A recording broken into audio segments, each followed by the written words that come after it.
السلام علیکم، میں ہوں عدنان سمیع اور آپ دیکھ رہے ہیں read with Adnan YouTube channel. آج کا ہماری ویڈیو کا موضوع ہے روزے اور تقوی کے بارے میں ٹیسٹ، یعنی کون روزے سے تقوی حاصل کر سکا اور کس کے روزے قبول ہیں۔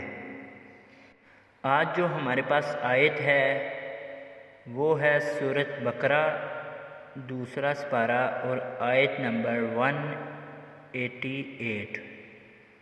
روزوں کے بارے میں جو رکوع ہے اس کی یہ آخری آیت ہے۔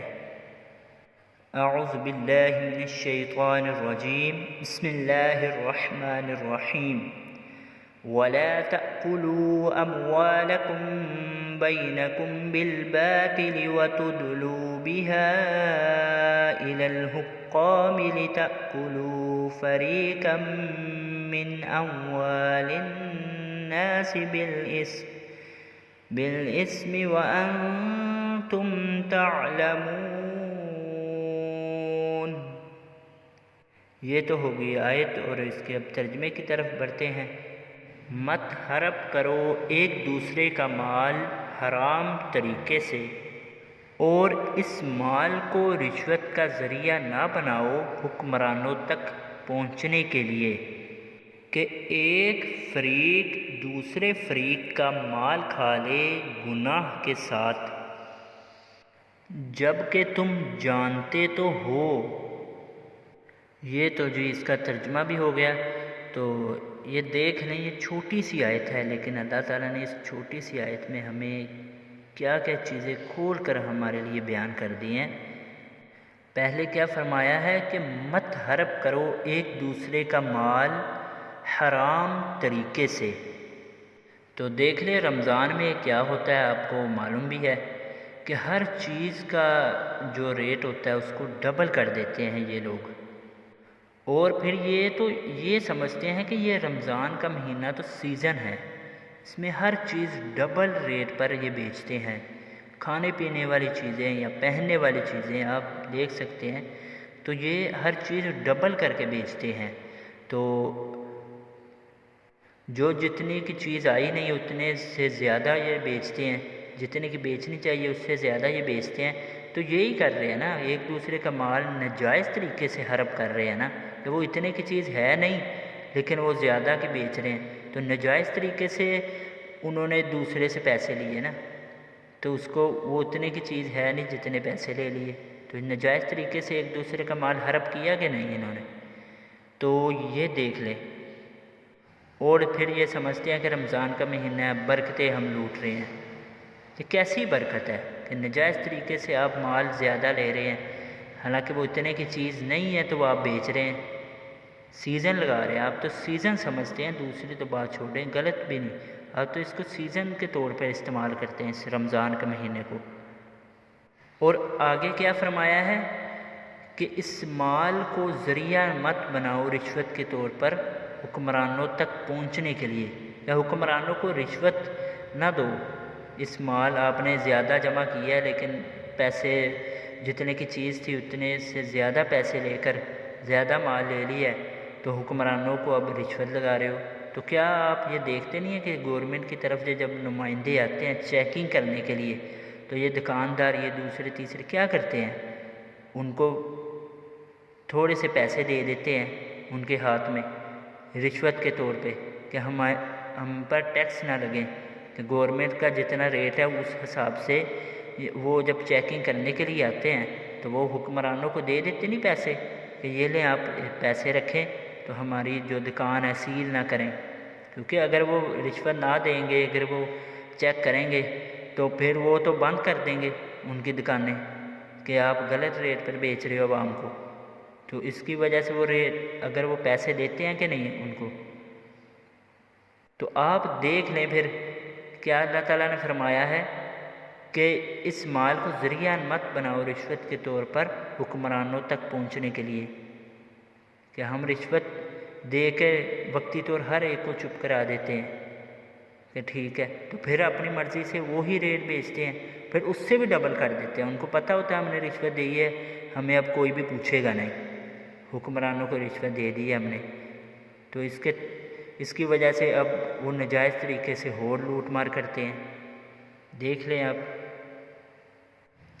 آگے بھی، یہ دیکھیں آگے کیا فرمایا ہے کہ لِتَأْكُلُوا فَرِيقًا مِّنْ أَمْوَالِ النَّاسِ بِالْإِثْمِ، کیوں بھئی حکمرانوں تک پہنچنے کا ذریعہ نہ بنائیں تاکہ آپ کسی کا مال، کوئی ایک فریق کوئی دوسرے فریق کا ناجائز گناہ کے طور پر مال نہ کھا لے، گناہ کے طور پر مال ایک دوسرے کا نہ کھا لے۔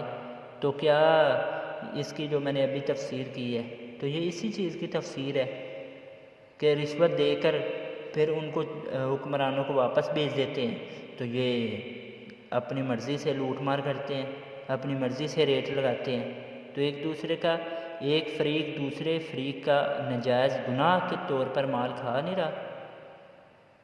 تو آگے کہ اللہ تعالیٰ نے فرمایا ہے وَأَنْتُمْ تَعْلَمُونَ، تم جانتے تو ہو، تم جانتے تو ہو کہ یہ گناہ کے ساتھ ہم کھا رہے ہیں، اتنا تو سب کو پتہ ہے کہ گناہ کے ساتھ یہ کھایا جا رہا ہے۔ اگر گناہ نہ ہوتا تو آپ کو رشوت دینے کی ضرورت کیا پڑتی؟ کسی کو جو چیکنگ کرنے آ رہا ہے کوئی نمائندہ، تو آپ کے پسینے کیوں چھوٹتے؟ کوئی چیکنگ کرنے والی کمیٹی کوئی آ رہی ہے آپ کے دکانوں پہ، تو آپ کو کیوں ڈر لگ جاتا ہے؟ پھر اگر آپ ایمانداری سے کر رہے ہیں، ایک دوسرے کا مال کھا رہے ہیں اس طریقے سے، تو آپ کو ڈر لگتا ہے نا کہ کوئی یہ ہمیں ٹیکس نہ لگا دیں، یہ کوئی بے فضول سے ہماری یا دکان سیل نہ کر دیں، اسی کا ڈر ہوتا ہے نا آپ کو، جس کی وجہ سے پھر آپ رشوتیں دیتے ہیں ان کو۔ تو اللہ تعالیٰ نے فرمایا تم جانتے تو ہو کہ یہ گناہ کا کام ہے، یہ بھی نہیں کہ آپ کو پتہ نہیں ہے، یہ جو دل کا مفتی ہے نا یہ ہر چیز بتا دیتا ہے۔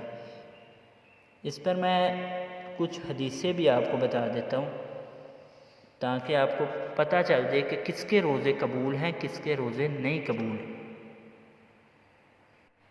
ان حدیثوں سے اس آیت کی ذرا تفسیر کا اور اندازہ آپ کو پتہ چل جائے گا، اور حرام مال کے بارے میں پتہ چل جائے گا کہ حرام مال کتنا بڑا گناہ ہے۔ ہمارے نبی حضرت محمد صلی اللہ علیہ وسلم نے، یہ تو اللہ کا پیغام ہے، اور ہمارے نبی نے کیا اس کے بارے میں وعید سنائی ہے، کیا فرمایا ہے؟ تو یہ رمضان کے بارے میں اس آیت میں بتایا گیا ہے کہ کس کے روزے قبول ہیں، جو حرام خوریاں کر رہے ہیں ان کے نہیں ہیں قبول یہاں، ٹھیک ہے؟ تو کس کا رزق حلال ہے، کس کا رزق حرام ہے۔ ایک تقوی والے کی پہچان یہ بھی ہے، ایمان کا ایک ٹیسٹ یہ بھی ہے کہ اس کا رزق حلال ہے یا حرام ہے۔ اگر رزق حرام ہے تو کوئی تقوی نہیں ہے، کوئی روزے نہیں ہیں، پھر کہتے ہیں کہ پتہ نہیں یار روزے قبول ہوئے کہ نہیں، تو پتہ لگ گیا نا جو اس طرح کے کام کر رہے ہیں ان کے کنفرم ہے کہ روزے قبول ہی نہیں ہیں۔ حرام خوری کرنے والے کا کہاں روزہ قبول ہے؟ کسی کو دھوکہ دینے والے کا کہاں روزہ قبول ہو سکتا ہے؟ اللہ تعالیٰ حرام مال کو کیوں منع فرما رہے ہیں؟ کیونکہ یہ حقوق العباد کا مسئلہ ہے۔ آپ پیسے تو پورے لے رہے ہیں لیکن اس کو چیز اتنی نہیں دے رہے، جتنے کی چیز ہے وہ اس سے زیادہ آپ پیسے لے رہے ہیں، یا چیز آپ اس سے جو ہے کم دے رہے ہیں لیکن پیسے اس سے پورے لے رہے ہیں۔ تو یہ کسی کا جو حق تھا وہ آپ ناجائز طریقے سے اس سے لے رہے ہیں، زیادہ پیسے لے رہے ہیں۔ یہ ٹاپک بہت وسیع ہے لیکن اس کو سکپ بھی نہیں کیا جا سکتا۔ رزق حلال کے بارے میں حدیث ہے صحیح بخاری سے اور مشکات میں، اس کا نمبر ہے 2761۔ آپ صلی اللہ علیہ وآلہ وسلم نے فرمایا لوگوں پر ایک ایسا زمانہ بھی آئے گا کہ انسان اس چیز کی پرواہ نہیں کرے گا کہ اس کا مال حلال طریقے سے آ رہا ہے یا حرام طریقے سے۔ بولیں اعوذ باللہ تعالی، یہ اسی دور کے بارے میں بات ہو رہی ہے۔ لوگ پرواہ ہی نہیں کریں گے، انہیں جو نہیں حلال طریقے سے تو گزارا ہی نہیں ہوتا، سارے ہی کر دینے، اسی کوئی کرنے ہیں، اور اس طرح کے بہت سے جواب دیتے رہتے ہیں یہ۔ ہاں جی، اور کہتے ہیں دنیا کے ساتھ چلو، دنیا زمانے کے ساتھ چلنا چاہیے۔ زمانہ تو پھر بہت کچھ چیزیں کر رہا ہے، اگر زمانے کے ساتھ ہی چلنے کا مقصد ہوتا ہے پھر زمانہ تو بہت کچھ کہہ رہا ہے، لیکن ہم نے تو اپنے نبی کی بات کے ساتھ چلنا ہے۔ وہ جو دل کا مفتی ہے وہ تو پھر بتا دیتا ہے نا کہ یہ حرام طریقے سے یا حلال طریقے سے، اور اللہ تعالیٰ نے بھی فرمایا وَأَنْتُمْ تَعْلَمُونَ، تم جانتے تو ہو۔ اور ایک اور حدیث ہے صحیح مسلم کی اور مشکات میں اس کا نمبر ہے 5073۔ آپ صلی اللہ علیہ وآلہ وسلم نے فرمایا گناہ وہ جو تیرے دل میں کھٹکے، تو اس بات سے ڈرے کہ لوگ اس پر مطلع نہ ہو جائیں، یعنی لوگوں کو پتہ نہ چل جائے، یعنی وہ کہ جس کو آپ کو ڈر ہو کہ یہ لوگوں کو پتہ چل جائے کہ یہ میں نے کیا کیا ہے، یہ ڈر ہو تو وہ سمجھ لیں گناہ کا کام ہے، وہ غلط کام ہے۔ آپ پھر دیکھ لیں کہ کیسے کیسے لوگ ملاوٹیں کرتے ہیں۔ دودھ والے کو دیکھ لیں کہ وہ کیسے پانی میں دودھ میں پانی ملاتا ہے، تو اگر اس کو کہہ دیں کہ یہ پانی پہ ہی آپ نے ملایا تو وہ کہتا ہے ہم کیسے کسی کو خالص دودھ دے سکتے ہیں، اتنے میں 100 روپے کلو کیسے خالص دے سکتے ہیں؟ لوگوں کو پتہ ہی ہے کہ 100 روپے میں کون سا خالص مل رہا ہے یا 80 روپے میں کون سا خالص دودھ مل رہا ہے، تو لوگوں کو پتہ ہی ہے۔ اسی کس طریقے نال 100 روپے بیچ سکنے ہیں انہیں دا؟ اگر آپ کو پتہ ہے کہ لوگوں کو یہ پتہ ہے کہ 100 روپے میں یا 80 روپے میں کلو دودھ جو ہے خالص نہیں ملتا، تو آپ لکھ کے لگا دیں کہ ہاں بھائی 80 روپے میں یہ پانی والا دودھ ہے یا 120 میں خالص ہے، تو آپ لکھ کے لگا دیں، اس میں حرج ہی کیا ہے؟ یاد رکھنا ملاوٹ گناہ نہیں ہے، ملاوٹ کر کے چھپانا گناہ ہے اس کو۔ ملاوٹ آپ جتنی مرضی کریں، آپ 1 پاؤ میں 3 پاؤ پانی ملا دیں اور لکھ کے لگا دیں کہ یہ 80 روپے میں جو کلو دودھ ہے اس میں 1 پاؤ دودھ ہے اور 3 پاؤ پانی ہے، تو انشاءاللہ تعالیٰ کوئی بھی آپ سے نہیں لے گا۔ اور جو تولتے بہت کم ہیں، پیسے تو مکمل لے رہے ہیں لیکن جان کے تول کم رہے ہیں، تو چھپا کے تولتے ہیں نا۔ اور جو ریڑھی والے جو سبزیاں بیچتے ہیں، جو پھل بیچتے ہیں، انہوں نے سامنے پھل تو بہت اچھے لگائے ہوتے ہیں، ساتھ ہی نظر بچا کے یہ گلے سارے بھی ڈال دیتے ہیں، تو یہ نظر چھپا کیوں رہے ہیں؟ اگر آپ صحیح کام کر رہے ہیں تو چھپا کے کیوں ڈال رہے ہیں؟ اس کے سامنے ڈال لیں گلے سارے بھی، مطلب آپ کو پتہ چل رہا ہے نا کہ یہ گناہ وہ جو آپ کے دل میں کھٹکے، تو یہ آپ کے دل میں کھٹک رہا ہے نا، اس کو پتہ چل گیا تو غلط ہو، یا آپ کو پتہ ہے کہ یہ آپ غلط کر رہے ہیں اس لیے چھپا کے ڈال رہے ہیں نا، اس کے شاپر میں جو گلے سارے بھی ڈال رہے ہیں سبزیاں۔ ایک اور حدیث ہے مشکات میں، اس کا نمبر ہے 2773۔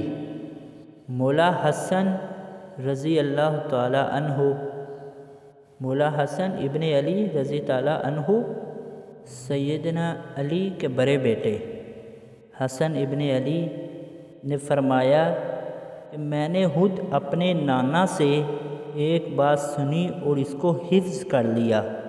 آپ صلی اللہ علیہ وآلہ وسلم نے فرمایا جو چیز تمہیں شک میں ڈال دے اس کو چھوڑ دو، شک سے پاک شے کو اختیار کر کیونکہ سچائی میں اطمینان ہے اور جھوٹ میں شک۔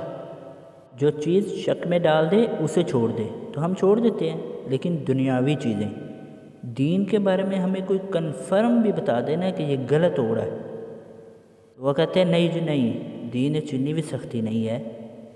اور اسی ٹاپک میں ایک اور حدیث ہے، یہ وہ حدیث ہے جو میں کہہ رہا تھا کہ ملاوٹ کرنا گناہ نہیں ہے، اس کو چھپانا گناہ ہے۔ مشکات میں اس کا نمبر ہے 2860۔ نبی صلی اللہ علیہ وسلم ایک اناج کے ڈھیر کے پاس سے گزرے، ایک صحابی اناج بیچ رہے تھے۔ آپ صلی اللہ علیہ وآلہ وسلم نے اپنا مبارک ہاتھ اس اناج کے ڈھیر میں داخل کیا تو آپ کو نمی محسوس ہوئی اپنے ہاتھ میں، تو آپ نے فرمایا یہ کیا؟ تو انہوں نے فرمایا یا رسول اللہ صلی اللہ علیہ وآلہ وسلم رات کو بارش ہوئی تھی تو اس کی وجہ سے یہ گندم گیلی ہو گئی۔ آپ صلی اللہ علیہ وآلہ وسلم جلال میں آئے اور آپ نے فرمایا تم نے اس گیلے اناج کو اوپر کیوں نہیں کیا کہ خریدنے والوں کو پتہ چل جائے کہ تم یہ گیلا اناج بیچ رہے ہو۔ اور پھر آپ نے ساتھ ہی فرمایا من غشا فلیس منی، جس نے ملاوٹ کی، جس نے دھوکہ دے کر مال بیچا، اس کا میرے سے کوئی تعلق نہیں۔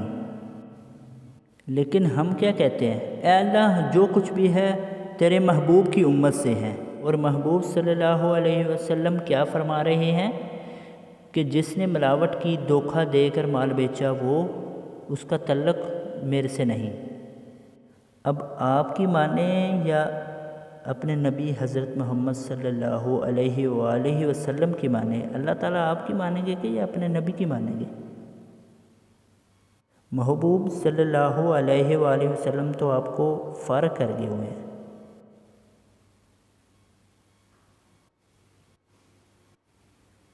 تسی تو کہہ رہے ہو کہ یا اللہ اسی نہ کوئی حرام خوری چھڑنی ہے، نہ کچھ اور کام کرنا ہے، اسی چور ہاں، ٹھگ ہاں، جو کچھ بھی ہیں، لیکن پھر بھی اللہ پاک ہم آپ کی محبوب کی امت سے ہیں، ہمیں مردود ہیں، بے ایمان ہیں، ٹھگ ہیں، اور ہمیں اسی طرح قبول فرما لیں۔